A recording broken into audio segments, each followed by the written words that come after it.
In this record in Acts chapter 27, verses 21 to 26, we'll read about the time when an angel talked with Paul.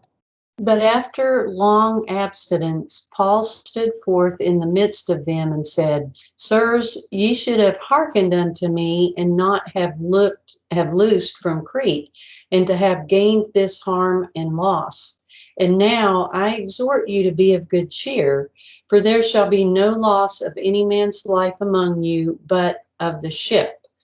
For there stood by me this night the angel of God, whose I am, and whom I serve, saying, Fear not, Paul, thou must be brought before Caesar, and lo, God has given thee all them that sail with thee.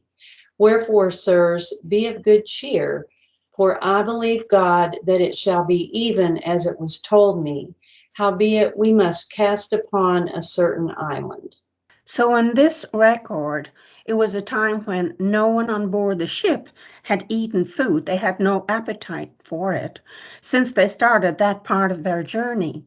And then Paul stood up in the middle of them because he had received information from God via an angel regarding the situation.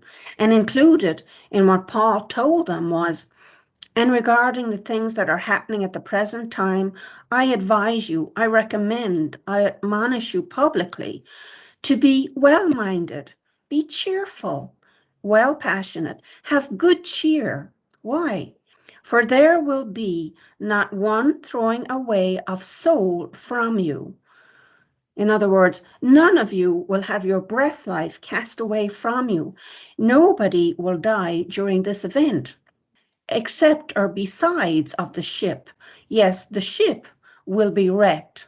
And then Paul explains how he could say such a thing. He said, in truth, an angel of or from God, whose I am and to whom I render service. Paul says that I belong to God, and it is to and for God that I perform service as a hired servant.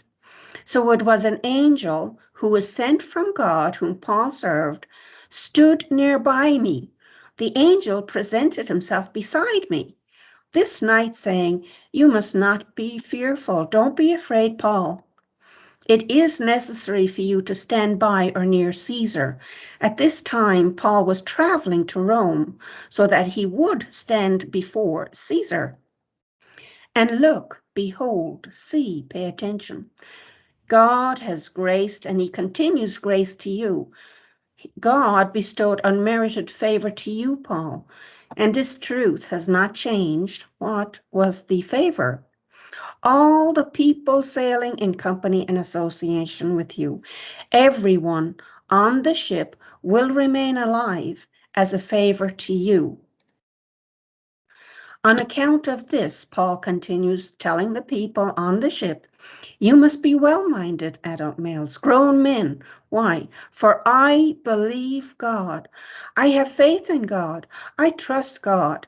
I have confidence in God with assured certainty and surety that it will be in this manner according to the method that it was uttered forth to me, spoken from God via his angel.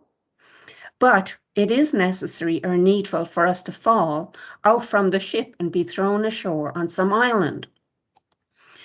This angel gave Paul a message regarding the outcome of his current situation. Well, there it is. I mean, I love that angels are sent to minister to us because we're God's holy people. And we don't worship angels. We don't serve them. They serve us. And it's like something I did not know where, they were told, go speak all the words of this life. That is the Holy Spirit life, right?